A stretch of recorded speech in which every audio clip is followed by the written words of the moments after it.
Welcome back, everybody, to another edition of the USFL podcast. I'm the ref representing Pro Football Newsroom, the number one source in alternative football news. I mean, we got all sorts of newsrooms, but the newsroom we're representing the most today is USFL Newsroom. And I'm joined, as always, by my man, Zach Keilman. How you doing today, my man? I'm doing great. You know, another week in the books, higher up ratings we're going to be talking about today. That always gets me hyped up for more discussion, more good games that we have on the docket that we got to talk about. It's been fun just following along with the league, seeing how it progresses and seeing things settle on in too. And some more storylines that we're getting along the way as the season goes. So I'm feeling good. And I got to watch these games, most of them in person in Birmingham again. So, of course, I'm feeling great after a fun, exciting weekend with some diehard Stallions fans I talked to and enjoyed the ride with. So I get to talk about that with you. Well, I saw you had a chance to check out the Eugene's Hot Chicken. I'm still bummed that it was closed when we went out there. Was it everything did it live up to what we were told? Yeah, I wish it was open for your sake, because it's lived up to the hype. I had quick story. Went with my dad. That's just did a father-son weekend. We went there before the tailgate we went to, and I got myself a hot fried chicken po' boy. Thing's one of the best damn po' boys I've had. Basically, they did it like, imagine if it's chicken nuggets, but it's like deluxe chicken nuggets. They put it in like the Nashville hot type of sauce, and then you slather it with ranch dressing, pickles, slaw, all on a po' boy bun. Right. Like, we're not like the French style rolls that you expect in Louisiana. That's the type of thing I was getting there, along with a nice pile of fries. My dad got fried catfish. Oh, nice. As well. Hot and spicy. Both of them were excellent. I wish you'd had a chance. I hope you get a chance when you go down there again to try it out, because it's worth their penny. And funny enough, CBS 42 down in Birmingham, WIAT, they did a story about the local economy getting boosted by the USFL. Guess which restaurant they interviewed? Eugene's? Yes, they did. Sign them up. They talked to the manager that I also read. That, funny enough, I knew who it was watching that story. I'm like, hey, she was the one that let me buy my food there. That's funny. That is great. Well, good time. So I'm glad you guys had fun out there. I mean, I was watching the games on TV, so there was a couple elements that you missed out on, but we'll talk about those a little bit later. Before we kick into the news, though, we got to go through the usuals. Social media, you know where to find us, but if you don't, at USFL Podcast, Instagram, Facebook, Twitter, as well as YouTube. Go ahead and follow us, subscribe where needed. And if you're on YouTube, hit the bell. It builds morale. It's going to make you feel better. Is your team 0-4? Are you lacking some pizza? Click that bell, turn the frown upside down, and let's have some fun. I mean, Zach, you might have to unclick the bell and click it again as a Panthers fan. I have a lot to unpack. We'll get into that one. Now, so much. Looking forward, the road to Canton. That's what all this means. The USFL Championship. We're going to be there. We like Spring Stock so much. So nice. We're doing it twice. We're heading up to Canton, Ohio for Summer Stock. 2-day event. First day on July 2nd. We're heading to the Pro Football Hall of Fame, doing a group tour. Come and join us. We'll be releasing more details on that soon. Second day on the 3rd, we're doing a live stream and live tailgate. Come and meet us down at Tom Benson Hall of Fame Stadium before the game. The party's hopefully in the parking lot pending weather. But we heard you also like free stuff. We heard you like free stuff, and here's how you can get free stuff. If you're over on YouTube, we already talked the bell, building a little bit of morale over there. Look at the number. It's over 2,700. Once it hits 5,000, we're giving away a USFL jersey, official one from the USFL shop. And those are coming out of pre-order next Sunday, the 15th. And so maybe here, if they come fast enough, we might be able to do that unboxing. At least of the 3 that I have coming, 3 now because the breakers coming to me now. We'll see. It's either next week or the week after, but stay tuned. But if you want your own, make sure you're subscribed on YouTube. Man, we got through all the big stuff. Now we get through the fun stuff.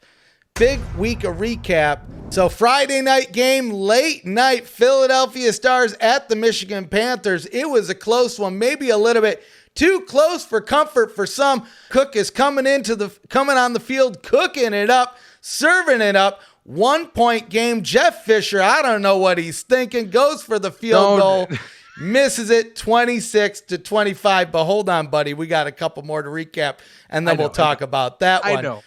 Moving on to Saturday morning, New Jersey Generals at the Pittsburgh Maulers. Could Pittsburgh get it done? They could not, son. No, they're 0-4. They looked like they were trying a little bit on the field, but they still had too many problems to overcome. And we saw some changes that we talked about coming from the coaches after this game that we'll talk about later. But ultimately, the Generals looking scary in the North, going 3-1 after taking out the Maulers 21-13. Late game, Tampa Bay Bandits at the Birmingham Stallions. Now this one, I think it looked like it could have gone either way, but at the end of the day, the Stallions held on to their own, going undefeated 4-0, taking out the Bandits 16-10. Moving to Sunday, final game of the week, Houston Gamblers at the Breakers, and I'll tell you this, the Gamblers look convincing again for the first half of the match. Ultimately, maybe one too many flags on the play. I'll tell you this, though, Sloter did have his problems, had his turnovers, but they were able to squeeze it out 23-16 to go 3-1 on the season. So sorry to cut you off, Zach. I wanted to get through those first because there's a lot to take in on that Michigan Panthers game. Now, I'm just going to ask you, I already know your answer. Did Coach Fisher make the right call at the end of the game?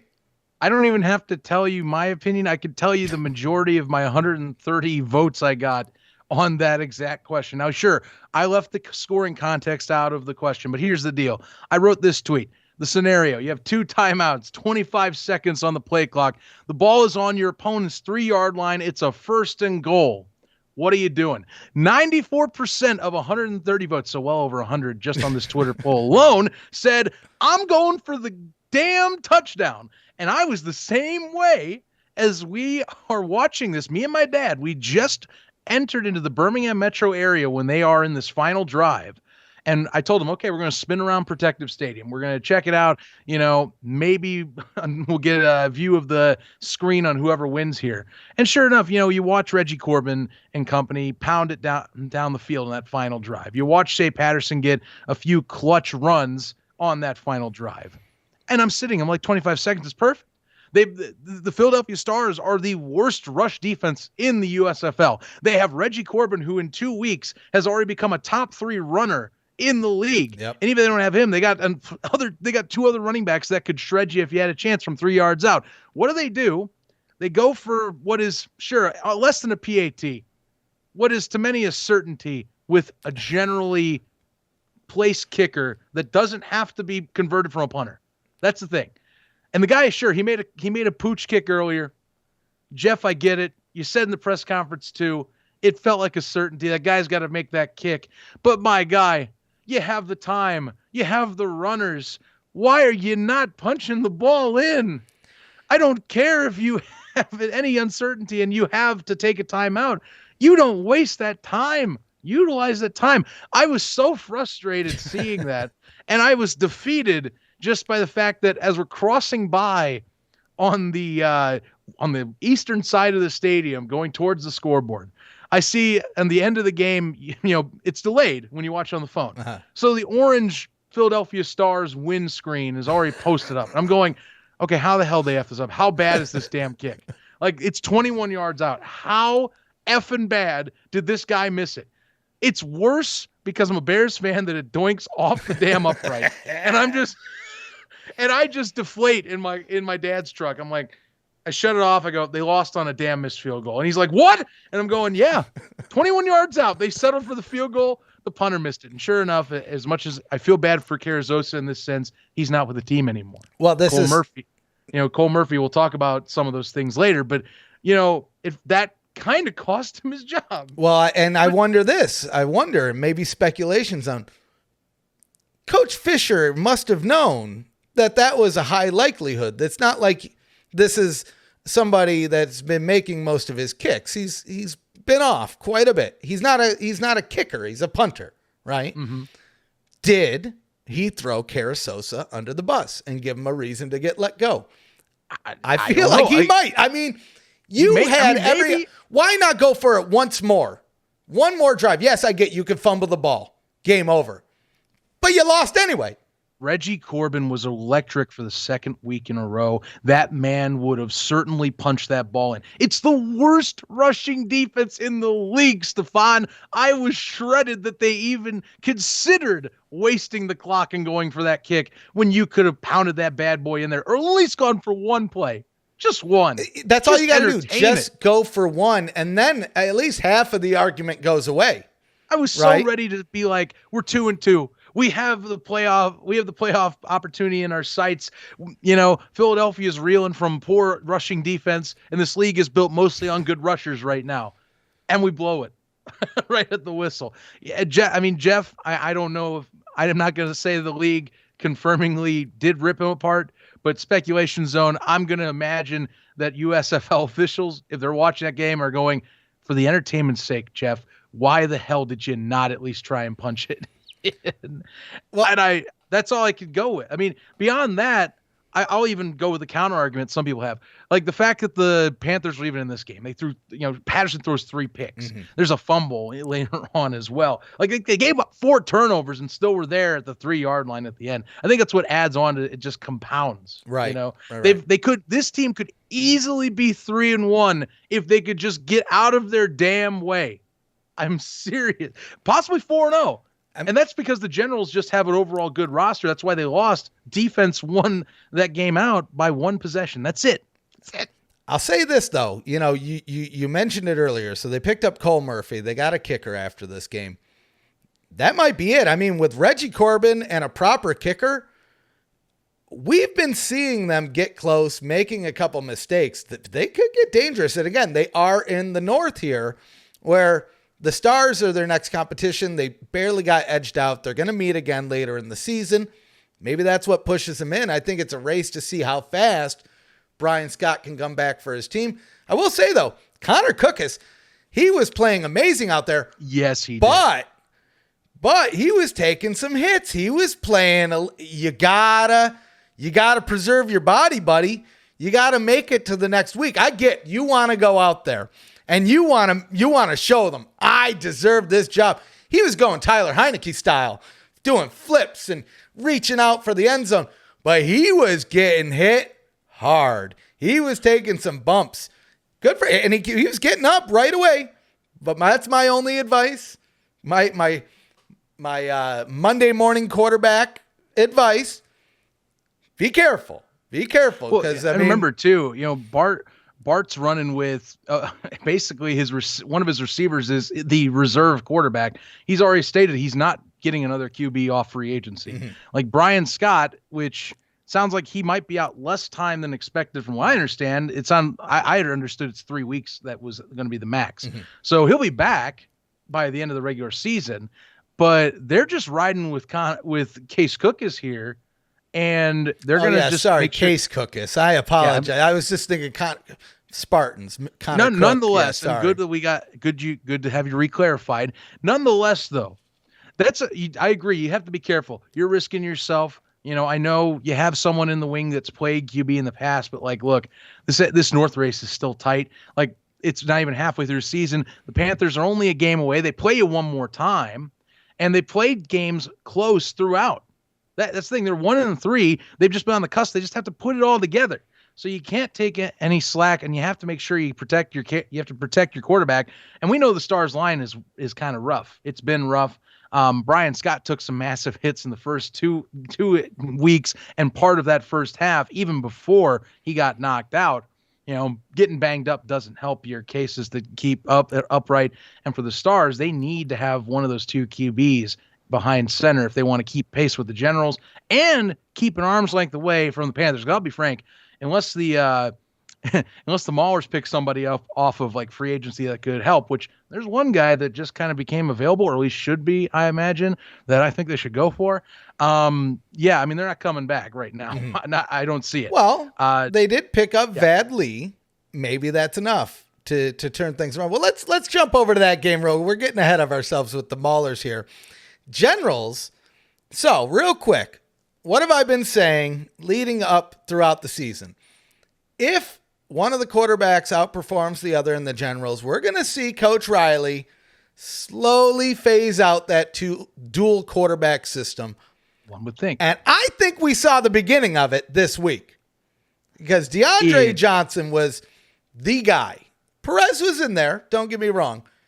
DeAndre Johnson was in there for the big plays and a majority of the game. And I expect to see that throughout the rest of the season, unless we see, because, I mean, Perez comes in, he throws in a 40-yard bomb. Yeah, okay, you're staying in. You're hot today.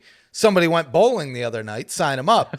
Or, yeah, if they put out that bowling promo, I'm telling you, that's the magic. What are your thoughts? Do we think we see DeAndre Johnson essentially become QB1? I mean, I'm not even sure anymore. Like, look at just the box score alone. Of course, you look at the highlights, and I mean, the one that really stands out for you is that Alonzo Moore touchdown catch off the bootleg that was wide open. And, it was a pretty pass either way. So DeAndre Johnson gets that on the rap sheet. But I mean, Mike Riley's not giving up on this, which it surprises me. It's very much a TSL mindset of having the split quarterbacks, giving them time and splitting reps to at least get looks. But it's working somehow. I mean, it's most of it's still run based. Like that's what the Generals' bread and butter is either getting Darius Victor or Trey Williams out there and getting some carries, or just get DeAndre Johnson out in the open on design runs, or he bails out of the pocket and he's very shifty. But I'll tell you right now, I mean, Johnson right now is showing that he can also deliver the rock. He's getting comfortable in this offense when he's gotten opportunities.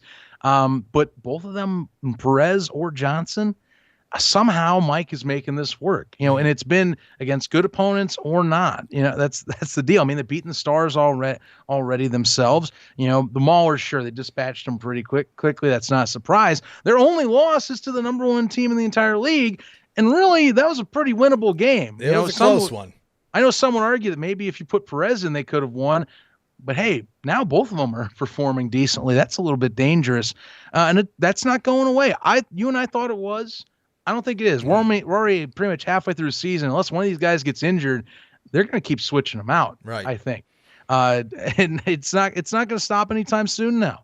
But somehow they've made it work. They have the run game to do it. And they have the defense to hold their backs to it as well. That's come out and has shined in recent weeks in key moments of some of these games. So, I mean, we go back to that game against Philadelphia, even with Case Cookis in, that defense has to rally, hold down the Stars so they can rally to get a 14 straight to then clinch that. So they've come up big in recent weeks, and it's only going to get tougher when we do previews for them. Oh, yeah. Now, the Maulers, it is interesting to see because we were talking about this last week and maybe the week prior as well, saying if they're going to switch out a QB, it's got to be soon. You don't want to wait until the half point of the season. And, I mean, look what happened. So, Laletta played the game. Josh Love got cut. And now Vad Lee is coming in, which we saw in the spring league. I believe he was in – was he in fan-controlled football? Well? Not that I'm aware of. I know he was on the Team 9, or he tried out for the Defenders and maybe was cut prior to the season. I know he had some time over there. But, I mean, maybe that's what it'll take. I don't know. I mean, the Maulers – here's the thing. We're going to get to the picks, but I'm going to say it right now. And it'll kind of wrap into the next game here. I'm a little scared to even say that the Gamblers are going to beat the Maulers this week. I don't know. I mean, the Gamblers look like they should have won that game. They were shellacking the Breakers. Sloter was throwing pick after pick. He was out there hurt, and we lose. But you see, I mean, we're just going to jump to this one right now and save the best home crowd for last. But look here, Stefan. I was at that game. Okay, it was a close game, But I mean, come on, man. The Breakers had 500 yards. Yeah, and that's I know, it's insane ridiculous. for the USFL. They were up and down the damn court, and I'm referencing basketball in a way, but they were up and down the field all day. The Gamblers are an opportunistic defense, but for crying out loud, the Breakers stopped Mark Thompson from doing his thing, which made then, of course, Clayton Thorson and company have to find solutions. And with the exception of a really good route from JoJo Ward, along with an excellent run, there was little to speak of. I would say Thorson had a mix of he couldn't find open receivers, or his receivers couldn't be open throughout the day. And it wasn't entirely on him that he just wasn't finding open men. The Breakers secondary was just blanketing folks the entire afternoon. And if Mark Thompson started, if you can't find holes for this guy to run, the league's leading rusher going into week 4, that's not a good recipe at all to get Clayton Thorson going. And I mean, it's the same song and dance right now for you guys. You have a defense that's opportunistic. You guys start out of the gate really hot and you keep things going. But it seems like second half, Kevin Sumlin cannot get this squad to rally and finish. It's been 3 weeks in a row ever since getting that break against the Michigan Panthers. And really, you can go back to that Panthers game. They scored 17 in the first half. I mean, we were there. They got blank second half. They were lucky that, poor play calling and turnovers allowed them to escape with a win, even in that instance. Right. They're not a second half team. And that's not a recipe for playoff caliber football right there. No. And their record shows it, 1-3. It's hurting my feelings a little bit, but I mean, there's plenty of time in the season to turn this around. Now, before we go into eluding and speculation zone and all of this stuff, I mean, the Breakers are looking scary. 3-1. We have the Generals 3-1, but none of them can top this next game up here. The Stallions and the Bandits, ultimately, as everybody knows by now, Stallions are 4-0, and they're only getting scarier. But some highlights of the game. I would say one of the things that the Stallions definitely need to start, they needed something to put a little pep in their step in the offense, and we saw them kind of work on that since the game ended. Sorry for a lack of better words here. But they pulled it out, 16-10. Close game. Probably a little bit too close for their comfort for Coach Holtz. But I mean, 4-0. You were at that game. How was the crowd for that game? I can only imagine they were fired up after going undefeated. It's coming out more and more. Week 4, I mean, compared to week 1, I mean, sure, it still hasn't matched week 1. I mean, they're not getting enough people to go up to the top yet, but compared to what I saw, like for week 2 and 3's audiences, like they've been packing it in. Like you're getting more loyal fans in there. It's definitely an atmosphere that's electric when things are going the right way.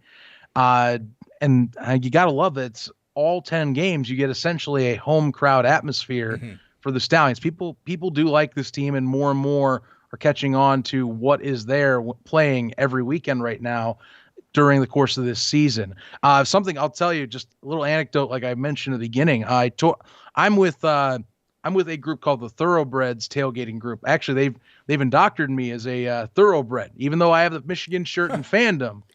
I am still a thoroughbred just based on our coverage here with the show and just the love of the league. They really like what we're doing here. So shout out to those guys on here. I know some of them listen. They share our show on our pages, and I'm glad they do. And I got to meet some of these people in person. Excellent tailgating group, a fun time. I'll even mention something I tried. I didn't know this existed. Pickle whiskey. Learned that. I didn't know that existed. I tried that out for the first time this weekend. You like it? It's an experience. It's good. It's actually surprisingly good. I'm not going to lie. Drink responsibly. But I'm saying, like, we went there. We sat with them in the game, and it was just, these guys have just embraced the league, and they're getting people excited. They have now a saying every time there's a first down, they go buck 'em. All right. So every time a first down is announced, they do that. And actually, some of those people were getting on television. I technically was on TV during the game. I was my face is underneath the scoreboard, and my chin is very visible. You can tell by my shave line that I'm there. But the guy that I was with, his name's Andy. Dude was dressed in a gold suit, red hat. If you were watching on TV, you probably saw him. Dude's like one of the top guys in that group, but he's great. The atmosphere is great for them. But they are catching on to like some trends with the team itself. So like everyone's like, Scooby Wright's the most popular guy in that team by far. Oh, I mean, the Shark Dog thing only enhanced that this weekend, that he is the most popular guy on the Stallions right now and probably in the league at this moment. Most recognizable figure. And he's touring around and doing basically a bunch of local and some national press stuff to cover the league. And he's got his own shirt. So we were going to talk about this later, but we'll squeeze it in right now. So Breaking Tea, which they do real-time shirts throughout the season, right? So things that are trends throughout the week, they'll make a shirt of it. First shirt up, other than the team shirts, Shark Dog shirt. I mean, that's amazing right there. I know a lot of people have been harping about the merch. So if you head over to breakingtea.com/USFL newsroom, I think there's a discount involved in there, but you'll help out the site. But pick up a Shark Dog shirt, because I'll probably have to pick one of those up. I need to stop spending money sooner or later, but Shark Dog is too damn cool. Now I need something like that. I do. And I like I said, that really filled in well. That I think that was a heck of a moment. That sack had everyone going nuts. I was going nuts with them just for the fact Scooby bust through the line and was right there. I was really hoping he'd get there. He did. Something that was common that people were talking about, and even I noticed, and you might notice, I think a lot of people were expecting Jamar Smith to make another start. Of course, there was the illness designation that he, as well as star DeMarcus Gates, had, and a few others on the team. So people were wondering maybe that was it. The fact that Magoo was healthy, maybe they're like, well, he was the first overall pick for the Stallions, so maybe it's that. Nonetheless, evaluation on Magoo was very much in the public eye that evening, along with myself. I don't know what to say except give him another week is my best guess. The offense for the Stallions, as much as they did win, it's one of the most conservative efforts they've had all season. Oh, sure. In terms of how they were doing play calling. It was a lot of design runs, a lot of quick passes, and it looked like Magoo was getting pretty frustrated with Skip. Like to the point where it was definitely not like it was constructive criticism, it felt like to him. Could be reading that wrong, but Smith at least was taking it better than Magoo was. Something you keep an eye on, especially if they run with him next week. You're going to have to see how that plays out. It definitely looked like it could have been their first loss at points in the game, just with the way that they were kind of gelling on the field. Quite honestly, I think we'll see Jamar Smith back in the game this upcoming weekend. I think, I think Magoo was in there. He pulled out the win. That's good. But I think he was mainly in there just to let Smith recover a little bit more from the illness. There was some rumors going around that it was the illness we shall not name, but I won't confirm or deconfirm or mention the name of it, or we'll get demonetized. Right. I got nothing on it myself, so can't really tell you. But either way, I mean, you know what? At the end of the day, a win's a win. So I'm sure he's happy with it. Coach Holtz is probably happy with it. Probably would have liked to see him get a little bit more out of him. But again, he's also coming off of an injury too. He's got to kind of find his rhythm. And at least the benefit here is they still got the win.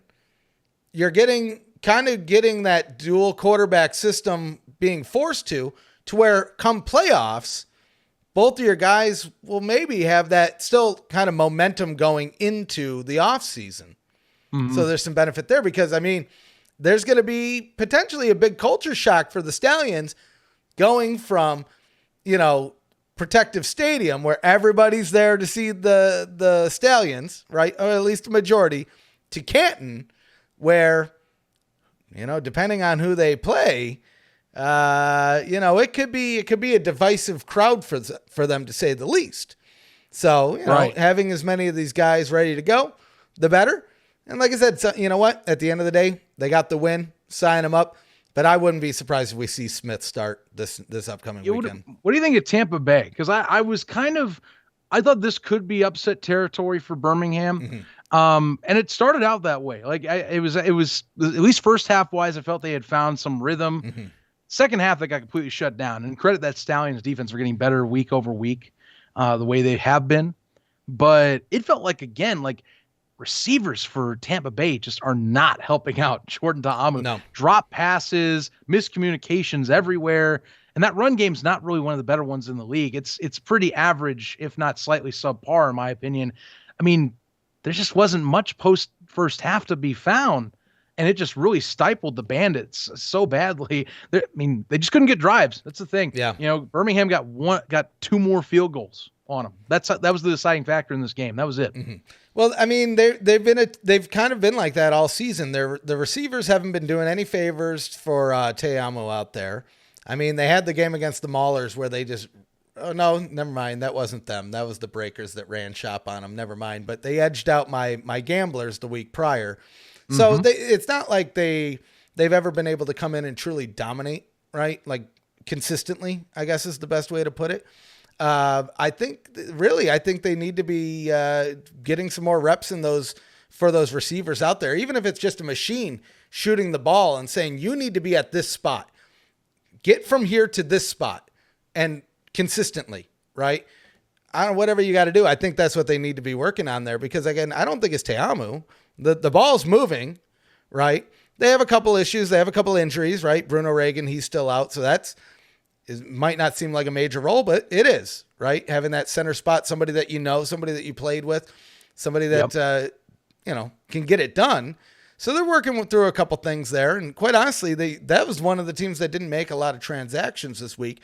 Funny enough, though, looking at the Stallions.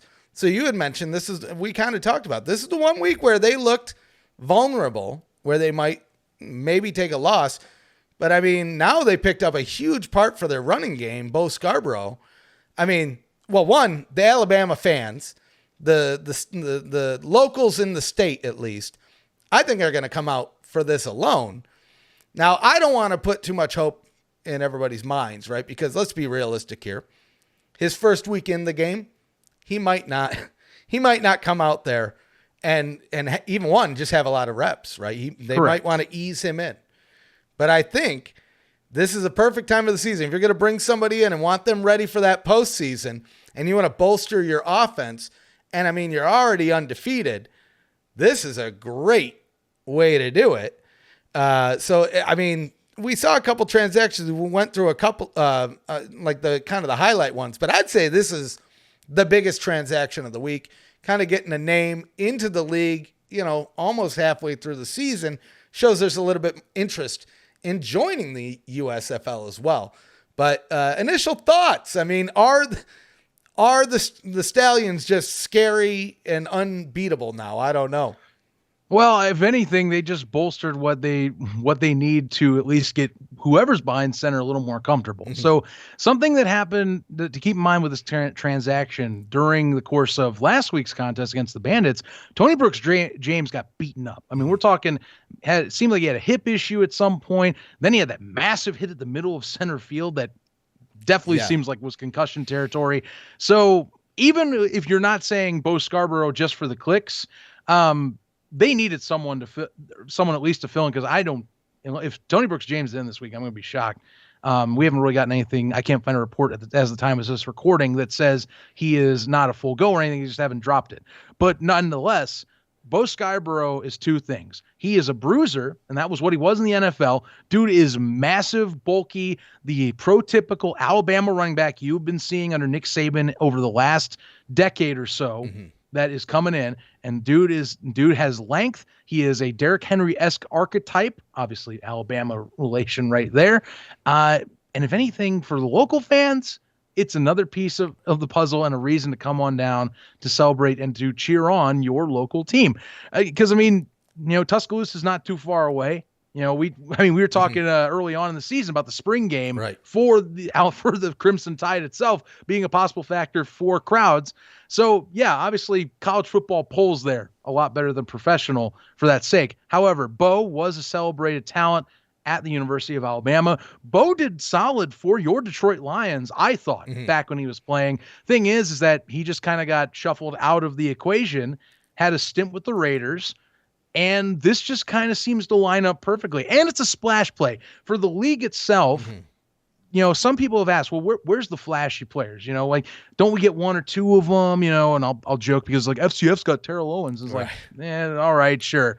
But, Scarbrough, credit, I'm not going to say he's Terrell Owens level of thinking, by the way. That's not what I was meaning. Right. He's a splash play. Mm-hmm. For a college football standpoint, for what this league is, with trying to meld the best of college football fandom with pro, this is a good one. And I think it's not only a good one just for the league in terms of view and getting some eyeballs and attention this week, but it's good, I think, for the roster that is the Stallions. You now have Thunder and Lightning. CJ Marable is a much more versatile pass catcher and also is a good shifty runner for the Stallions already. Now you get someone that can bruise up the middle and can pound defenders, make them hurt a little bit, and is also shifty and can stiff arm these guys too, by the way. I'm excited and thrilled to see what he can do when he gets a chance to play. I'm expecting that to be this week. I would have to take a guess. Not sure if he's going to take over primary duties. I think Marable would, but it was a good signing. Yeah. All around, I was very thrilled to see this. It's a great signing, and the social media team did a great job highlighting it too. Oh yeah, on their respects, they did a killer job with that. The meme of the guy just walking into the restaurant, slapping the food out of the guy's hands. It was perfect. Another character for a team that is quickly becoming not only, of course, the league's favorite, but in terms of the public eye, its favorite too. For sure. So we talked about the good elements of the game. Now, you probably saw this happen on the field, but you didn't see, or I don't know, you probably listened to the schmaz after the fact.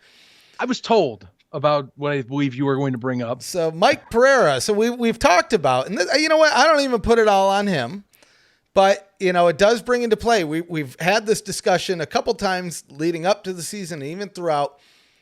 How does the chip know when the knee's down, right? And they've talked about, well, it's not just the chip. There's cameras placed throughout the stadium that are taking constant snapshots. And we saw our biggest snafu with the non-chain lineup with a false first down forcing a challenge, which I did listen to you on the Tom Abraham show.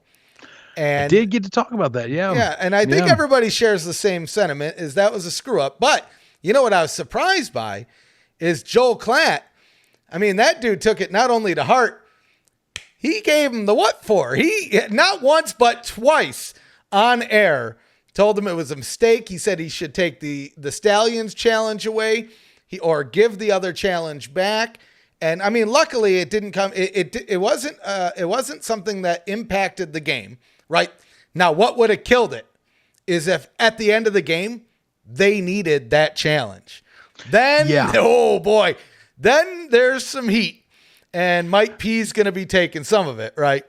Right. Look, this instance, and I did get to kind of, you know, I got it kind of foretold to me, look back on a bit. It's a crucial part of what the USFL is doing. Like Mike Pereira, you know, he's not just head of officiating. Remember, he's the guy that's making the book. Mm-hmm. Like he is the book.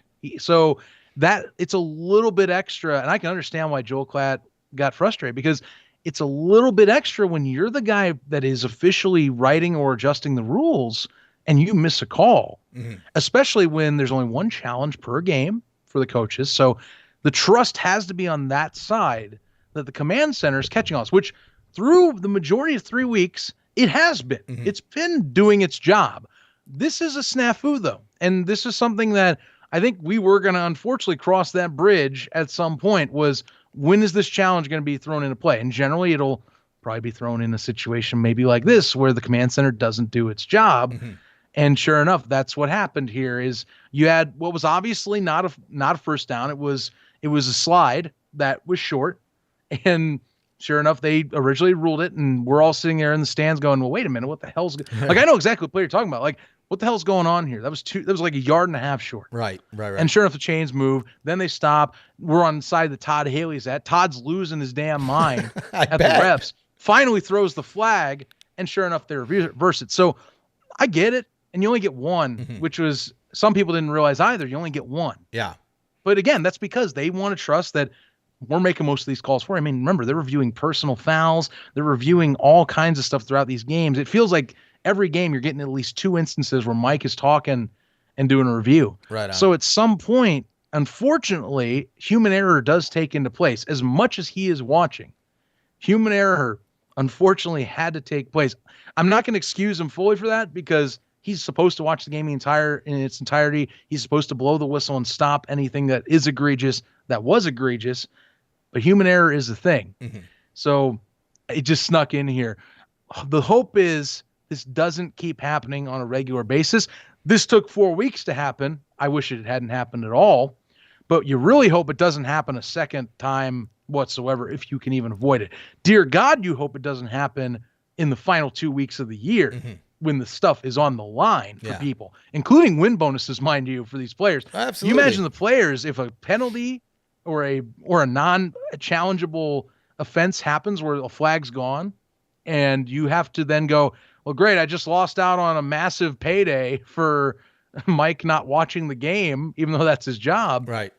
That's luckily this could be worse. Sure. It's one instance. The only thing it will say that is ugly is having your broadcast crew argue with each other. Yeah. That publicly doesn't give a good taste in your mouth, but it didn't affect the broadcast too bad. I thought it was fun, honestly. I thought it was, but I'm a weird, goofy kind of guy. I'm sure there's a lot of people in the back that were like, shut it down. Right. Hindsight, I find it slightly hilarious, but thinking beyond just like diehard fans like ourselves and some that watch, like you have to think about the casual fans experience at this point. And the casual dude will roll his eyes, go back, maybe grab a drink. And then if it keeps going on, they'll maybe shut the TV off or something. You just got to be careful with the situations like that. Sure. Especially with Mike's status and how much he is really doing right now. Mm-hmm. Now he did pseudo apologize for the situation, sort of. So he went on Twitter prior to the start of the Gamblers Breakers game, and he said, "I promise to be better today than I was last night. I know you all hold me accountable as you should." Now, I don't know if you saw my response, but this is true. And if you're listening, anybody in the league, I will forgive you, Mike Pereira, as long as you talk to whoever you need to talk to get those USFL referee shirts added to the USFL shop. I get it. You're only going to sell one, and it's going to be to me. But that's all. I don't care. I just want it to be there. And you know what? Screw up any penalty you want, as long as it isn't against the Gamblers. Zach, I joke with the official USFL Discord. I tell him, I said, look, I just got on the phone. I'm PayPaling the refs some money now. Gamblers are good. And you know what? I think they're running me dry because the refs, they taking me out, man. They're taking me out. They're taking the Gamblers out. Before we jump into the picks and all of that and the previews for next week, let's look at the ratings real quick.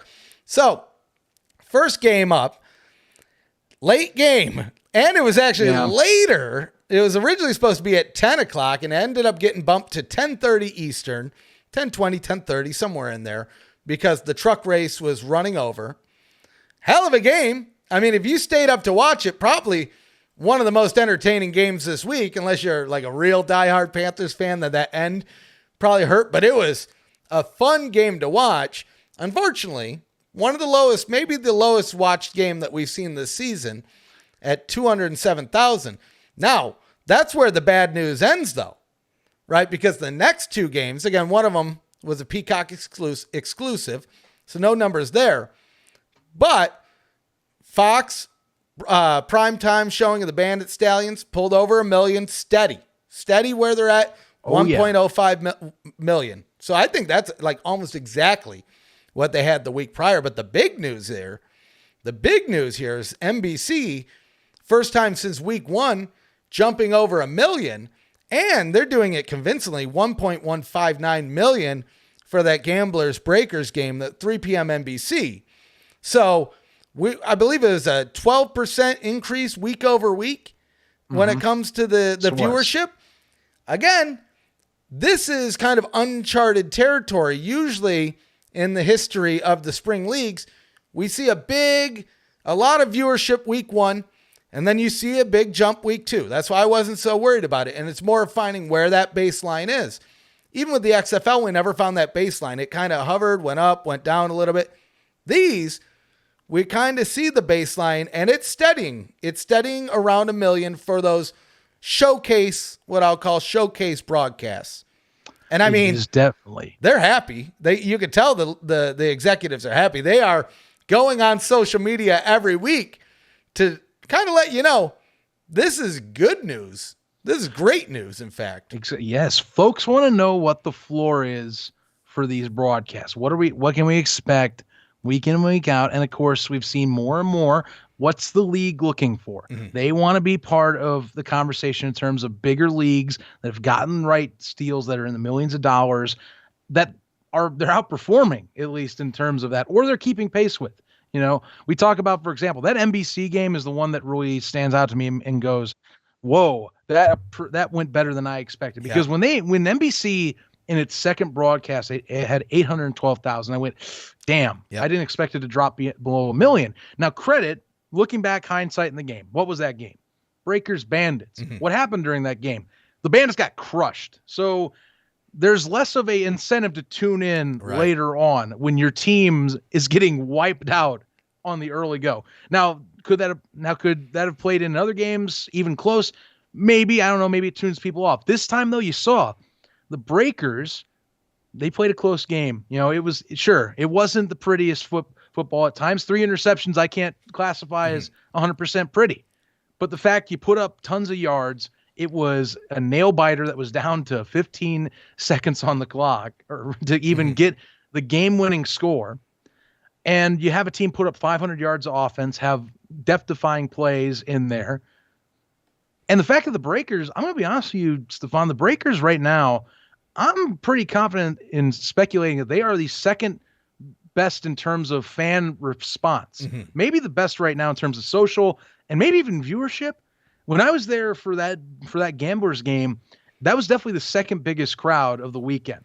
And there was a decent amount of New Orleans fans, either if it's the area, maybe they happen to travel 5 hours, maybe they're players. Nonetheless, there's a good amount of people for a non-Stallions game in the context of the rest of the season.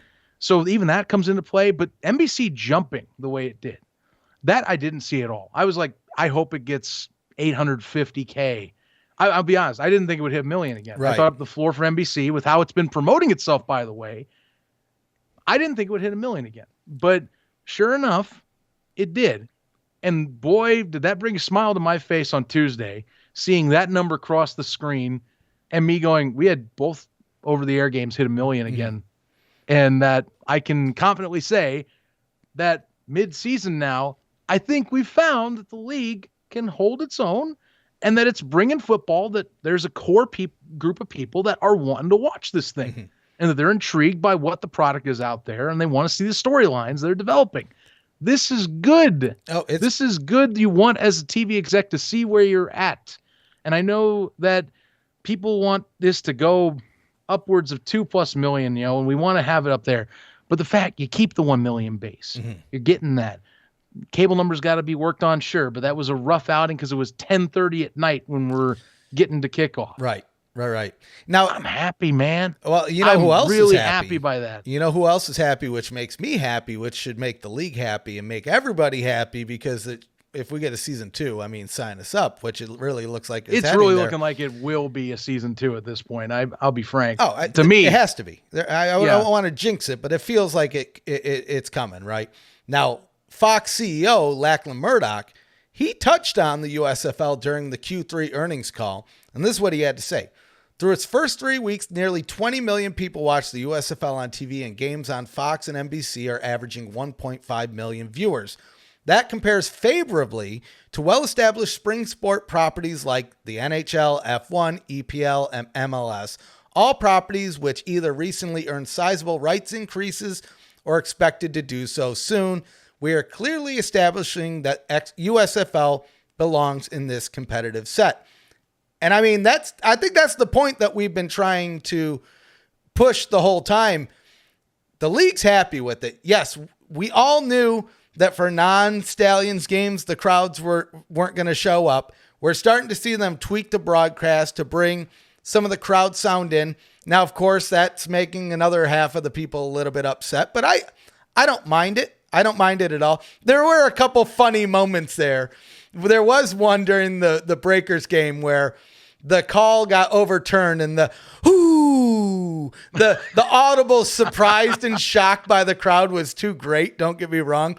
But this is what I love to see. This is what we want to see if we want that season 2. We've already seen reports that coaches are trying to get the players to sign those year 2 options. I know Bruno Reagan was one of them. He was talking about it on his show prior to his injury, that he wasn't sure if he was going to sign the option or not, but they were really pushing him to do it. So, I mean, they're working towards that. Now, I'm really hoping we start. I don't think we're going to get it before the season ends, but I hope after this championship we start hearing the news of, is it a hub? Is it two hubs? Are we moving to all our cities? Where are they playing? Who are the team owners? Like, off season is going to be so fun, Zach. But right now, these are the things that I'm looking forward to. And when it comes to renegotiating that deal with NBC in about 2.5 years, these numbers, if they can keep up, are going to bode very, very, very well for them. Absolutely. That's something you got to keep an eye on. For this season, you want to find a base. Next season, you're going to get more data because, of course, more competition in the market, as we've previously mentioned. And folks, if you don't know, the XFL is coming to town. So, of course, that's going to add its own challenges and all whatnot. Nonetheless, you like to see this, the fact that, we can even possibly be talking about off-season transactions and other things, something that in recent years, we really have not been even close to getting to that yet. That's got me thrilled to think about that. We're not even halfway through the season. We're going to be this week, but I mean, my confidence in this getting all the way done is at a greater height than it was for any of the other previous leagues I've discussed with fans of spring football. Mm-hmm. I'll put it out there right now. Yeah. I mean, just what the general vibe, this train doesn't feel like it's slowing down. And it's keeping pace, if not trying to get a little bit faster as it's going along. Right. Well, and we get the testing phase out with year one. So year two, I mean, if they're not completely out of the hub, we'll say, so if they're in two different hubs, I think we start seeing things like we don't see as many 10 p.m. games. Maybe we see less exclusive Peacock games, right? They're earning their pull right here. And this is exactly what you need to do it. If they could show, hey, look, we're going to bring you at least 1 million people on your daytime slot on your broadcast television, or we'll pull in a couple 100,000 on your late night cable. Which one's going to bring you more ad money? And NBC, you know what? Screw it. We don't have much else to put on a Saturday afternoon in March, April, not March, but April, May, June. Boom, you get those better time slots. And I love seeing it. I love watching this all happen. But I mean, this is comparison to like 2001 XFL, where like at this point in the season, there was some doom and gloom. It was pretty much like, okay, they're rewriting the rules. They're trying to go into the locker room, like, with the cheerleaders and things like that. Right. Like this, I mean, they're making changes. They're making adjustments throughout the season, but they're to better the product, but it's nothing too jarring. I actually am in favor of the time change. Well, then that's something we need to. I mean, did you notice? I mean, I thought the games were definitely faster. Oh yeah. I mean, for while we were tailgating, we're across from Protective, so we got to watch the game basically on the jumbotron. And yeah, like first and third quarter of that game, it's no incompletions can stop the clock for those quarters. Times were sped up. It definitely made the games move a little bit. It kept them under 3 hours. It accomplished their goal. And quite honestly, I mean, I didn't see a sizable difference. The big thing that I saw people worried about is the number of plays and the quality of play of having to try to rush. But quite honestly, I kind of dug it. First and third quarter, let's speed those up. And then the meaningful quarters, going into the second half, going to the end of the game, no shenanigans, right? Yep. Now, if you did that reverse, then, oh boy, I think there would be some angry people online, myself included. Don't get me wrong. Or if you did it to all 4 quarters, then there's a problem there. Right. I didn't mind it. I didn't see a lot of harping on it after the fact. I saw a lot of harping on it going into the week, but after it was done, I didn't say anybody go online and say, that was the dumbest thing they could have done. That quarter went by too fast, right? I didn't see any of that. Here's what sticks with me. I look at the scores as well. Scores, they don't tell the whole story in football, of course, but for this case with timing, do you get enough plays? Are you able to get down the field and get opportunities to get a higher scoring game? And, 3 of the 4 games this week still hit 20 plus points. I find that as the floor for teams to try and hit if you're the winning squad. If you can get to 20, I think that you're able to efficiently move the ball enough and you're able to make at least a decent product to put onto the field. The only one that didn't was the Stallions Bandits, but as we stated, there were factors that felt like good defense, the quarterback switch and the conservative play calling by the Stallions. I mean, there's stuff that there's a reason that stayed at a low score, 16-10 type of contest. I look at that. I look at betting numbers. I mean, the fact that the Panthers and Stars went 26-25 with the new rules, it speeds up the game, but teams are still able to do what they need to do. Mm-hmm. We're still looking to see these teams improve as the season goes on. And even I'll say it, the Breakers, even though 3 picks were thrown and there was a fumble, that offense still has been getting better overall each week. Like it's not going to stop anytime soon. Oh yeah. I want to see it. I am dying for that rematch against the Stallions at this point. Oh, just from what I'm seeing now. And I mean, we might see a third matchup depending on how it plays off of the play. Like that is the rivalry, if you ask me right now. Like that is going to be a fun game to watch coming up this season. So before we go into the week 5 preview picks, I mean, I'm not looking too hot, Zach. I'm not looking too great here. I'm at 4-9. You're at 8-5. So I am still within distance, but I really got to start thinking outside the bun here, if you will. First game up. Go on. What you have? What do you got for me this week, well, Zach? You went 2-2. Okay, I mean I'm not. That's a start. Yeah, I was happy with it. You want to go 500 or plus. Okay, that's your goal right now. Get that 500 mark. You're doing fine. Keep adjusting the win-loss tally. You're all good. Yeah, chiseling away at some bad. But like what we did last week, it came down to one different change that we had. That was it. Yeah, you're not giving me much room here, but I'm going to start getting wacky here. All right. So first game up, another Friday game. Michigan Panthers relegated to Friday on USA, this time taking the Bandits, 8 p.m. Eastern. Someday I will get them off of Friday and I will be able to watch again on a normal day. I beg you, USFL, give me a chance. Don't put me on cable every week on weird times. They need to win a couple, though. That's the thing. They do need to win a couple, though. That's true. They could pull this one out. I mean, to me, this game could be a close game. I think most people, again, they're looking at the record. They're going to say Tampa Bay Bandits. They're going to pull this one out. But for the reasons that we mentioned earlier, you know what? If your receivers can't be there for Teamu, well, the Panthers have the addition of a kicker, a true kicker now, and they brought in Josh Love from the Maulers who got cut because Paxton Lynch is still injured. They have Reggie Corbin who's firing on all cylinders. I mean, I'm feeling like I got to pick the Panthers this week on those reasons alone. You know what? Maybe the Bandits do pull it out, but I think this is the Panthers, the beginning of the Panthers turning it around. Coach Fisher made some adjustments. I mean, all they need to do, Zach, to fulfill the prophecy is win 4 more games. That's all they need to do. 5-5, and they will fulfill the prophecy of all the memesters online. And you know what? I think this could be one of those 5s. What are you thinking? Getting bad vibes that for some reason is going to happen. And even when I think I'm going to be able to mix it up to help you and I are on the same page, because here's the thing. That Panthers defense is really, it's been good. It's not been good lately. It's been off sync. It's been not able to get in a rhythm. Tampa Bay, especially when good defenses come to town and they're able to hold their own. No offense to your gamblers, but I saw 500 yards get put on them last week, and I'm starting to say it's more of an opportunistic defense rather than a solid defense. There's a difference, folks. I'm going to lay it out there.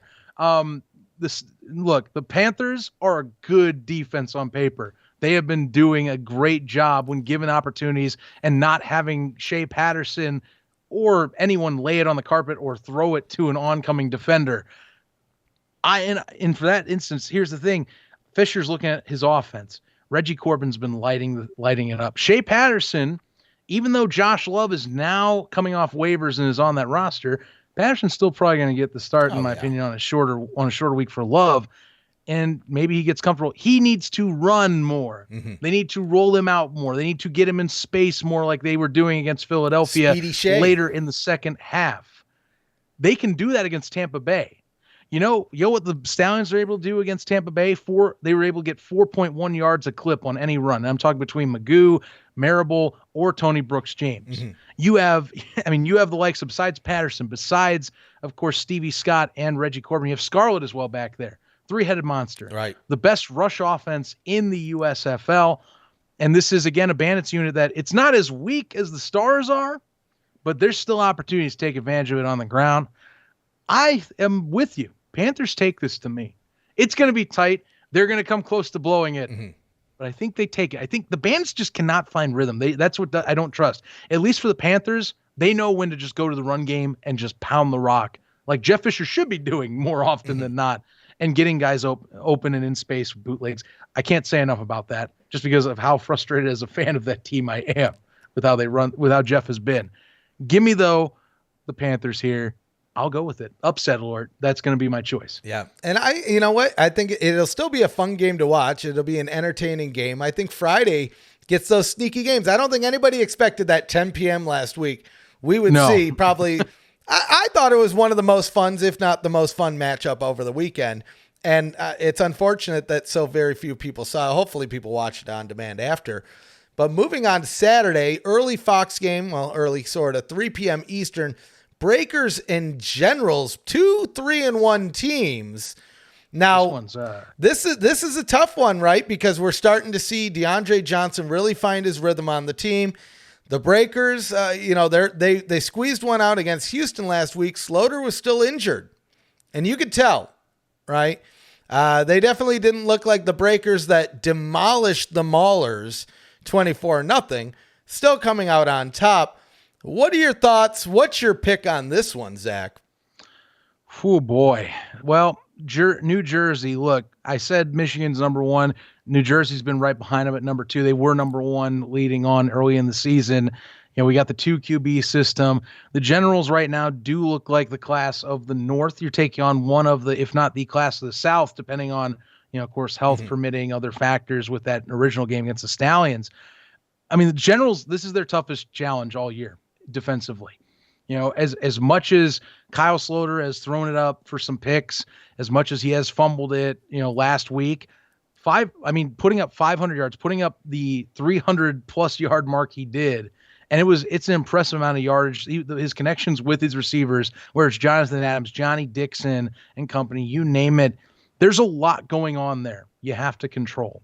I think for New Jersey, it's going to come down to, can you control the clock? Can you play keep away? Can you run ground and pound offense and just do methodical drives down the field? No turnovers, no mistakes, and be able to take advantage of the Breakers defense when you can. I don't think they're explosive enough to beat the Breakers. And we saw, even with New Orleans' worst day fundamentally, they still were able to hang in there. And not to mention, what position they were horrible at? Their kicking unit. They fixed that last week. Yeah. Their guy was on the Special Teams Player of the Week voting this week after switching out Austin McGinnis. Mm-hmm. Well, it's funny too. I think that was the transaction that made all the other coaches realize, wait, we can pick up kickers? I know, right? I think somebody was joking about that. Murphy's over in the Panthers, add on. What could have been, I wonder. But seriously, no joke. That alone, their only weakness was in special teams, and they kind of fixed it. So if that's their worst, now you have Bertolet there kicking. He went 3 or 4 field goals. 50-yarder was his length. So the guy's got range and is consistent. If that was their worst, do you bet they're going to have another bad day? I don't think they do. Now, Jersey's best defense is to do what the Stallions did. Get Kyle Slaughter under pressure and uncomfortable. I don't think they're going to be able to do it, though. I think that you're going to see the Breakers. They're getting better every week. Yeah. That chemistry between Johnny Dixon, Jonathan Adams and company. I mean, Sal Cannella. Like, there's so many weapons for these guys. I think the Breakers take this one. It'll be a fun game. I think that you're going to see the Generals have to be a little more creative on generating drives and getting faster scores than they do. But New Orleans is going to eventually run away with this in the end. I'm so torn on this one, Zach. I'm so torn. Part of it's you're behind on the pick. Yeah, that's exactly. It's a heavyweight matchup. Well, here's the thing. I originally was going to go for the Generals, but you know what? You kind of convinced me on the Breakers because all of those points are valid. Oh boy, you know what? I'm going to save my wonky pick. I agree with you. I think the Breakers are going to pull it out. I think it's going to be a close game though. I don't think they're going to run away with it. They do have the opportunity to do so, But they do need to be clean. They can't be throwing away those turnovers, because if the Generals can capitalize on that, I mean, they can also shut them down on the field as well. But I am going to go with the Breakers here. Let's move over to this next game. Stallions Stars, 12 p.m. Sunday, early game on NBC.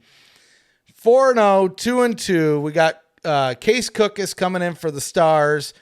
We have potentially Jamar Smith returning for the Stallions. We have the addition of Bo Scarbrough. There's a lot of things going on in this game. I mean, it feels like it's time. The Stallions are due for a loss. I don't know if it's going to be this week, though. The problem is all the reasons that we mentioned before is the Stars line is there's too much that you can do to it and work around and get your points. I think Jamar Smith comes in. He does it with and to put people on notice, and the Stars go down to 2-3. But again, I don't know if we see a lot of Bo Scarbrough initially. I think he'll play. I think we'll see him on the field. I don't think he's going to get all the reps or get moved into the top spot there just yet. So there is some opportunity for Philly to come in. I just don't see it. I don't see it. I think the Stallions go 5-0, which is dangerous for them, Zach. I mean, everybody wants to say they want to be undefeated at the end of the season, but you almost want a loss heading into that postseason. And I honestly, they might want two. They might want two losses. This could be one to take. If they don't lose this week, I'm calling it now. I think the Maulers are the one team to upset them in just the way that football is the wackiest thing to happen. I've seen the Lions blow out the Patriots and then win only one other game that season. Yep. Right? Yep. So I'm still saying the Stallions here. I'm assuming you're agreeing with me, but I'm curious. No, this one I am. I think it's just a matchup issue for the Stars. You know, Case Cookis has been very, very much an excellent backup, and it's like he stepped in and really not much has been changed between him and Brian Scott. Honestly, you know, if there was more QB depth right away, and if Andrews had someone lined up, you could do a trade for next season right here and make it where you get something for Cookis and he goes somewhere like, say, Pittsburgh if you wanted. I digress, though. Nonetheless, he's been great. Thing is, though, still just like Brian, you're getting under pressure constantly. That line is still not been doing an excellent job at keeping your QBs clean. When he's gotten time, you can pass on him, but Birmingham, as we saw against New Orleans, they're able to confuse you at that quarterback position. They have been able to show they can bring exotic blitzes. They can bring stunts. They can do the things necessary to throw a young quarterback or an inexperienced quarterback off his game. So Cookis will be challenged very much so in this contest. He's going to have to be on his best game, on his best play that he's had this season so far. I think that what's going to bring the Stars down is what their worst statistic is. They're just a horrible run team, or in terms of defense. They just are not, they haven't been able to bully themselves into dominating the front seven much this season. And you see that in the close win against the Maulers. You see that in that close victory against the Panthers. You know, running on the Stars is very much your game plan you want to go in with. And if Bo Scarbrough is getting touches, CJ Marable alone, whether it's Alex McGough or Jamar Smith behind center, both are mobile, you're going to find opportunities to move the ball. So even if the Stallions do like their conservative-esque style of play, I think they have enough opportunities just with the personnel they have on the run game to where they don't even have to worry about throwing it an insane amount. Honestly, best case you should do with that is, I think, get some screens out there, get Victor Bolden out there in space. If you have an opportunity to throw it up, or even Marlon Williams in space, do the same thing, short passes, move the ball methodically, just kind of wear these guys down and keep the Stars off the field as much as possible. But I think Birmingham's going to walk away with this one. They'll be 5-0. This is an upset week for them this week. Philadelphia's got some things to work out on. Mismatches here will not lead to a victory for the Stars. All right, so it really comes down to this one on which teams we pick here. So we have the Maulers and my Gamblers, 4 p.m. Eastern on Fox. Gamblers, I mean, they should be at least 2-2, but they They let me down. They let a lot of people down last week. Maulers 0-4, but making a slight change at QB, bringing Vad Lee in. Still don't know if we'll see him starting, but I think we'll see Coach Wilson testing him out. I think he's definitely going to be out there sometime during this game. Now it's really, are the Maulers hungry enough to outplay Houston in the second half? That's what it feels like to me, right? Because Houston, good question. And maybe Houston doesn't even show up for the first half. And I'm going to give you my pick right now. Maulers get their first win. I hate to do it. I hate to say it. I think this is the week that pizza's coming home. And I'll tell you this, Coach Wilson, if you're watching, buy those guys some pizza. If they win this game, you know what? I know what hotel you guys are at. Don't be mad if some Domino's trucks show up for the Maulers come Sunday night after that game, because I'm sending them. You guys DM me online. What toppings you like? Don't even tell the coach. You don't know where you found that pizza. I'm saying it. And you know what? I hate to do it against my own team. And maybe that's what gets me. Maybe the Houston Gamblers pull out the win, but this is what it needed to be. This is what it had to take. It was for their one ride or die to go all out and say, Maulers are getting the win. Oh, man. And, you know, I was debating if I was going to do it, but I can't. I can't. And here's the thing. I cannot imagine being Kevin Sumlin and having your 3 straight losses come down to second half slumps. You know, even against some of the class of the South, you're able to hang it tough with them with all 3, and you come up short because you can't finish a game. You're playing the bottom barrel of the league. And sure, I Kirby Wilson, look, you're trying to figure this out. You're a first-year head coach. I'll give you some slack on that front, but man, you know, I've seen maybe minimal strides to give me confidence to reward them with a victory. I don't think they go winless, but Houston's been in every game this year. They just have to finish. I don't see them not finishing this one. At the very worst, I see what happened week 1, where maybe Pittsburgh gets a rally, but eventually Houston has just enough opportunistic of a defense to get a turnover, maybe a Will Likely interception, like a Reggie Northrup fumble recovery type of scenario or something like that. Chris Odom comes with a strip sack. Dude's leading the league in sacks, by the way, is 5.5, which is amazing. Like, again, opportunistic. Get sacks, get turnovers. Yardage, though, out the window. It's all about bend but don't break in Houston. It's gambling with how far they go into your own territory. That's exactly what this is. I don't see it. And sure, and I also put, like, I think Kyle Letta starts here. Vadley maybe gets mixed in, but same as like Josh Love. It's the first week back in with a new system. You're back on getting trained and ready to go. I think you're a week away from him maybe taking over. I don't even know if Vadley's enough to really turn the Maulers around right away. Like, you know, he was okay in the TSL. I'm not going to say he was lighting the scoreboard up, but he was okay. But anything is what you could use right now. Perhaps Kyle Letta can get a little bit more of a spark. There were some strides last week I felt for Pittsburgh. Like, there were a few things there. There's still a better run team. They really should lean on that, but they need to know how to mix things up. You have to know when to use what. You can't just say, we're going to run this entire portion of the game and then all of a sudden bail on it. You have to be able to know what the situation is. And I think that's what Kirby is learning. He's going to have to take another week because I don't see it. I'm going to take Houston here. They finish the deal. Sure, because it's the trend, they'll find a way to have a slump in the second half again. They'll get out the gate fresh. Maybe this is the Clayton Thorson comeback. The redemption tour actually starts now. Yeah, exactly. And I think, yeah, sure, I'll go with this week. The comeback tour officially starts week 5, and it's going to be against the Pittsburgh Maulers. A get-right game is what they call it. They're going to go 2-3. But I see what you're doing. And hey, if trends continue, Pittsburgh's got opportunities that they could probably exploit as long as they keep it close. You got to keep it close. Well, just think of this. If the Maulers beat them, they'll have the same record. That seems shameful.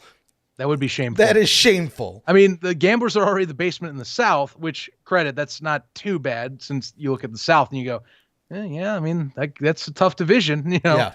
But, I mean, you lose to, like, the Maulers, who are the quintessential worst performing team in the USFL right now. maybe underperforming in some regards, considering Pittsburgh's defense has been trying to do a diligent effort to keep this squad in games throughout the year. Yeah, I mean, there'd be something to discuss right there. Kevin's someone I think he would already be frustrated enough 3 weeks in a row. I would love to see if they get him on camera for United by Football this week to be like, what the heck, guys? Yes. We don't know how to finish. Like, what's going on here? You know? So you alluded to this earlier. There is a free agent that's now available from your team. You guys let him go for Nate Petermeme. Yeah, you guys got Nate Petermeme instead of the Mega Bowl MVP Ryan Willis. Now, I don't know. I don't know if we'll see them. I see him join the league. I want to see him join the league. And you know what? I am a Clayton Thorson fan. Don't get me wrong. I want him in Houston. But let's be honest here. I don't know how the waivers work in this league. But if anybody needs a quarterback, it's Pittsburgh.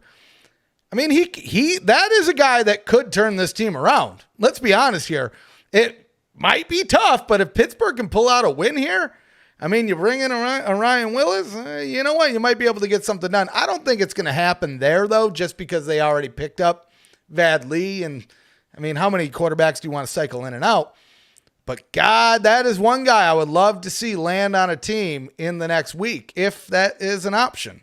I wonder if he is now. He's still, you know, I even jumped the gun on this when I caught that on social that coming into this show, you know, because he was on, of course, I'm following the Bears. I'm a Bears fan. You alluded to that. Outside the USFL, I'm a Chicago Bears fan. And I knew Ryan Willis was on that squad, but I'll be frank, he wasn't going to be a starter. Justin Fields in year 2 was going to keep there. So he was more a roster depth position going into camp.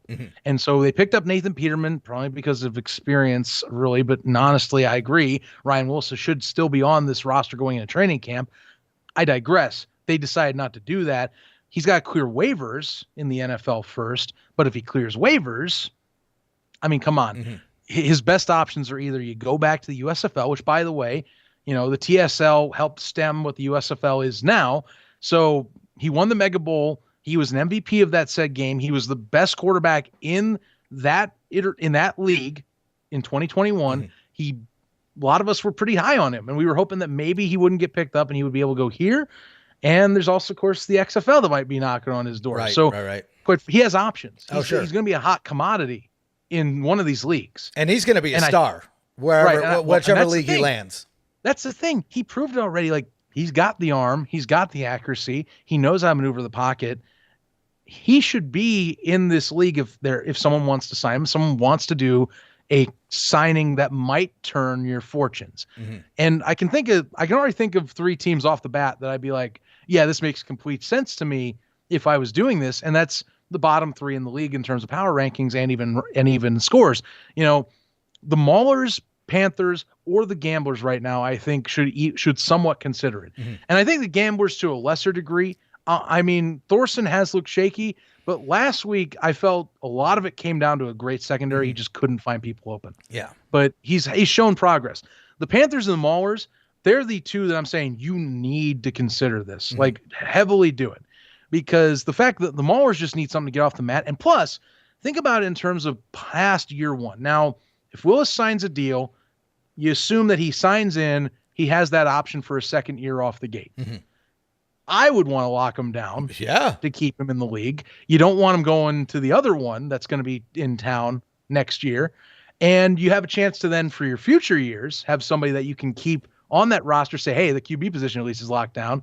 If we have people who go to the NFL and say he doesn't, or he signs his option and we keep him around, then we just got to focus on building around him.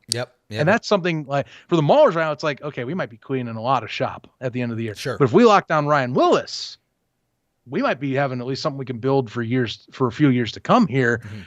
I think that, and yeah, again, hot commodity in the spring scene. You got to take advantage of this while he's there. I'm assuming Jim Pop has to have seen that transaction and go, I'm going to be sending a feeler out his way to his agent. We're going to be having some chats. Someone has to be interested in this man. And there's a few teams that probably, the Panthers alone. I mean, so many people have said what they said about Shea Patterson at this point. First overall pick. He's not lived up to what he's been in that system. And that could be a mix of Jeff Fisher. That could be a mix of just him not being able to use his intangibles properly. But I mean, you put someone like Willis who has those and was able to show that he can improv a little bit better and he has a better knowledge of how to read the field. That brings your fortunes up too.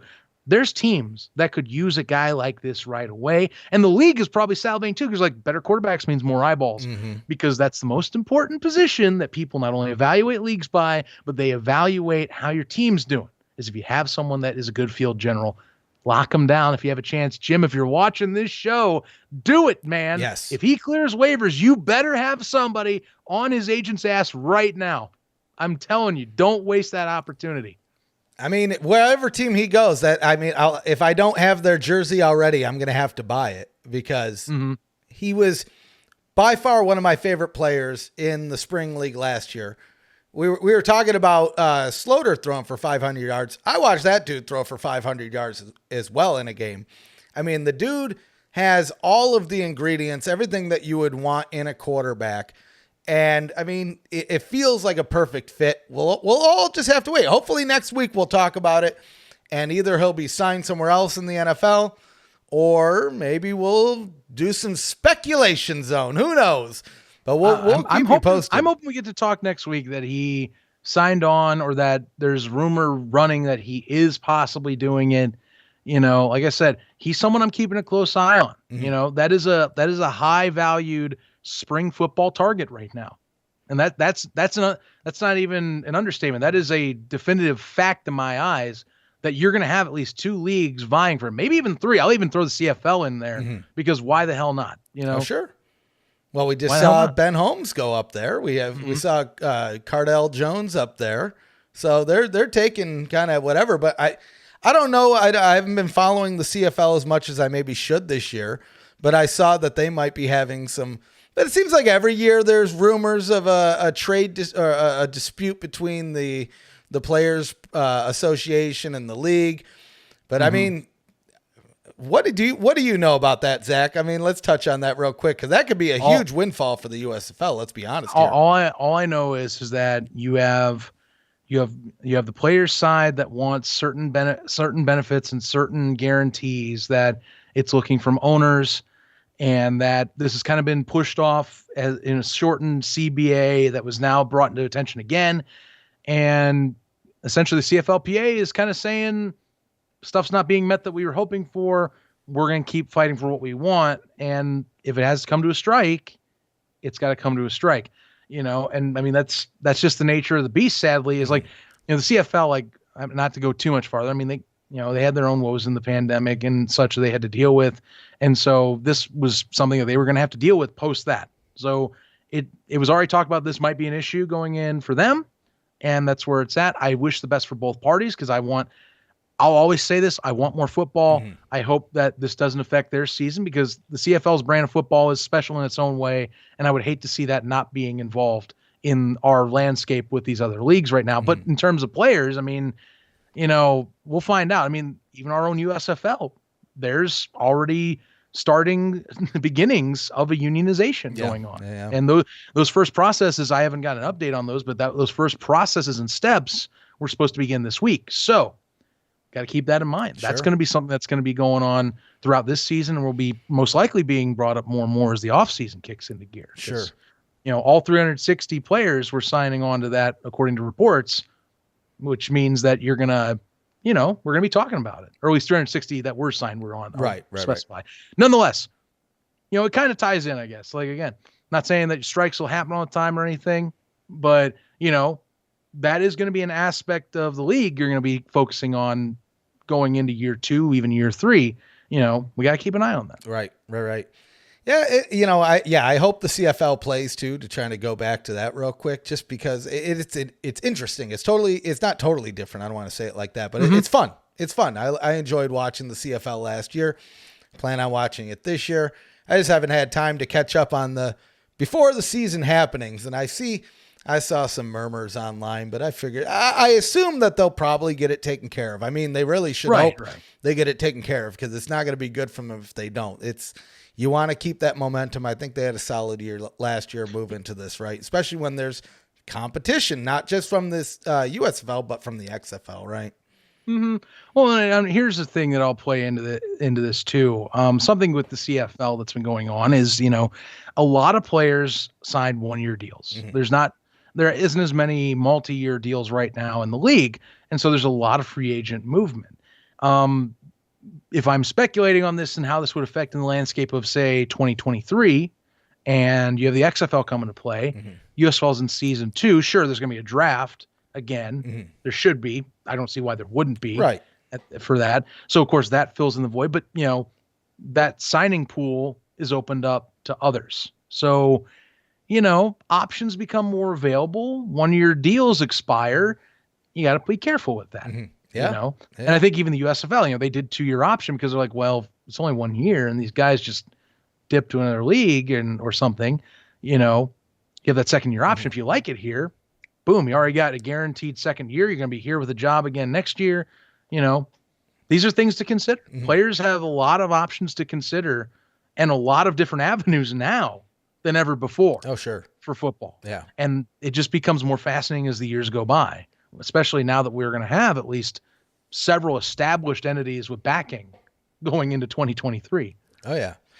Speaking of fans and stuff like that and backing and all that, I don't know where I'm really transitioning to, but ignore that. Did you get your USFL fan token? Did you convert? Did you get the Panthers one? I did get the Panthers one. I converted that. I got 3 of the POAP tokens from the weekend. Oh, nice. So I also converted those. I got those in my account. So yeah, I'm at least checking it out. I'm not saying I'm going beyond that, but I at least have it. I got the nice pass that is the rotating icon now of the Panther. I saw you obviously showcased your Gamblers logo one already. Sign me up. And it's kind of cool that I get tokens that say, hey, remember when you were at these 3 games? Right. And I wish I had done them earlier for week 1 games. Me I too. Yeah. So, but they're nice they're little mementos that I'm glad I kind of get to keep with me, It's free too. If it's free, it's me. You know what wasn't free though? You know what I bought over the weekend that we didn't talk about last week? What'd you get? The fan-controlled football NFT packs. I haven't opened them yet. That's how silly I am. I bought them on Saturday when they dropped. I haven't opened them yet because I want to record my reaction. I don't know what I'm getting into. I haven't looked at anybody's online. But I had to buy some. I had to buy some just because, well, one, I'm a fan of all things goofy like NFTs. I'm a fan of spring football and I don't know, FCF. It's a fun little niche, right? I don't have time to tune in, unfortunately, because of the USFL. I just don't. If I added more games to my weekend, I'd go mad, right? But you know what? I'll support them. I'll get the NFT packs. I'm really hoping, though, this gets me jived up. I know it doesn't you maybe so much. I want to see what the USFL does. This is what I want. I want what NBA Top Shots and what FCF is doing with just packs of moments, right? Whether it's 2 to 5 or however many, keep them affordable. Keep the prints low. Make some fun, like, I don't know, holo card, NFT type things, those extra special plays, whatever it might be. But I want to see it. I feel like it. Hopefully it's coming soon. I hope they don't wait till the end of the season. But, I mean, we saw the rollout of the fan token, so maybe that's a sign that something's coming along the pipeline here. Much like how the beginnings of this year went with some of the elements of this league. I mean, remember, this league was put together in less than a year. Yeah, right. And the fact we're not talking about the quality of football and all that, and we're kind of forgetting about the run-up to this. I imagine some of that stuff, you have to compile footage and get moments that I think matter for that. We're getting some of those. Oh, sure. Obviously, Jonathan Adams' TD catch will easily be one of them. The shark dog thing, I imagine people are going to go rabid if they get the shark dog. Oh, yeah. Like they'll lose their mind if someone gets or that, the gambler's fumble touchdown where he caught it, fumbles it, bounces off the ground, recovers it and runs it in. And it's that one, or you get the week 1 Reggie Northrup TD with the drone shot. Right. And that's the thing. They have so many shots. There's probably going to be views that we didn't see on broadcast that will get turned into NFTs, right? Whether it's from the player cams, the double sky cam. The drone, hold on real quick here. I got to know what's going on with the drone because they weren't there again this weekend. I don't know. And they definitely were not. I tried looking out for it. Haven't seen anything about why. The closest I got, and this is complete speculation based on someone I talked to, I'm not going to give the person's name out, but they are, they are active with the games, at least, is they were saying it was a cost thing. Now that's just what I was told. Again, speculation. This is not confirmed. This is not a league source that told me this. So don't take that to the bank. I'm just letting you know right now, because if you do, someone's gonna contact me or Stefan, be like, hey, that's not what we said. Right. And I'm telling you right now, we did not say it that way. But they haven't brought him out, and people have noticed. Some people have said that it's fine. I've actually seen people that are like, I want traditional looking broadcasts. I'm like, well, good for you. You get less of the noise. Right. They're still keeping the helmet cam on because that thing's been popular as all crazy. So that thing ain't going away. There's also some rumors that drones might be coming back later in the season. So I don't know if it's that we keep the theme of experimentation going. Maybe they just want to pull them back out of the curtain, focus on the football and some other elements they might need to work on. Because, I liked the first few weeks, but I won't argue, there were some moments where, like, it's almost sensory overload with, like, all the audio, all the different cameras, all the stuff. And you're just, like, going back. You're like, oh, whoa. Right. So maybe pulling it back a little for a few weeks, having people focus on the good product that you're watching, and then bring it back for if it's not back by the playoffs, then clearly something went wrong. Yeah. Because you imagine week one, they advertised it as the most production value in a football game besides Fox's NFC Championship game last year. I highly doubt that you're going to see less than that for the playoffs. I imagine the championship's going to bring all the stops back. Yep. But I think right now they're just like, let's just get the broadcasts fully down, avoid some of the demon talk scenario we got in week 3. Like, make sure that they're just crisp to go with, and then maybe they bring them back is my thought. That's totally up in the air where they are, because quite frankly, I haven't seen any operators. I haven't seen any signs of them. Week 4, none of the games, they were not there. Yeah. So they've been put away. I do agree with you. I think we will see them back either by the playoffs or for the playoffs, at minimum the championship game. Don't want to speculate, why they stopped. You heard that maybe it's a cost thing. I actually heard something that it may have been a feedback thing going to some of the audio issues they had. But again, purely speculation. So neither of which, mine wasn't either as a league source. So it's take it for what you will.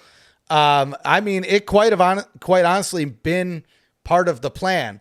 Roll it out in the beginning of the season just to test it out, get it working, see how everything flows, let it die down, get people used to the football, get the broadcast crisp, like you said, and then introduce that into the end of the year. And then we've been talking about, every week here, it's all experimenting, because I think season 2, whatever the plan is, will be more fluid, more thought out of, like, here's how we're going to use them in these instances. So maybe not every game. Maybe it's just for the kicks and the kickoffs. Maybe it's, they hover near the end zone during big plays, but not during every play. I don't know. We'll see. It's interesting to see it go away completely, because I actually was a fan of the drone cam. I've seen mixed reviews online. Some people liked it. Some people thought it made them dizzy. I loved it. Like I said, we talked just like the NFT segment. Northrop's TD return was one of the best examples of what drone cam can bring to the table. So I don't know. Wherever they are, please come back at some point. Right. I would love to have you back. The broadcaster's still crisp right now. The helmet cam does a great job of highlighting, like, in-game action. That was the idea of the drone, was to do that too. But please come back. Yes. At some point. I beg you. I want you back.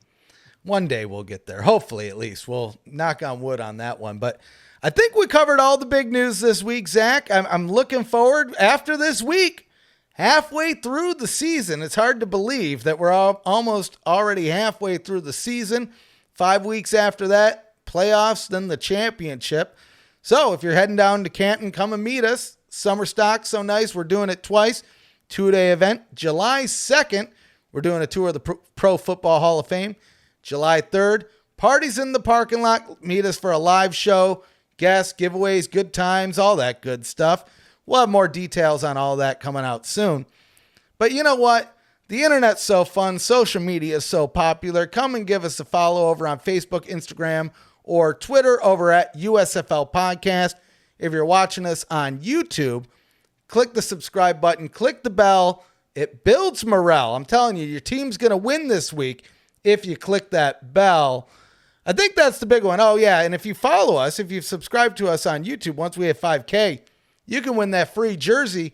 We might be doing the unboxing next week. It might be the week after. It depends on how fast the shipping is. I did order the fast shipping on those jerseys. There you so go. We'll see. We'll see. So that might be something to look forward to next week, if not the week after. Zach, any parting words before we roll out into the sunset here? It's been more and more entertaining to know that we're continuing to get football this late into the year and that I get to watch what is better week by week storylines, good quality play. I just am appreciative that we get more football. That's all I leave with is this week. There's more football out there, ladies and gentlemen. I'm glad you're watching our show, and I'm glad you're watching what has been an exciting ride for the USFL. Keep this train rolling, people. It's only going to keep getting better in my eyes and in Stefan's eyes, and I think in some of your eyes too. So take that home with you. Yeah. And hey, until next time, sign you guys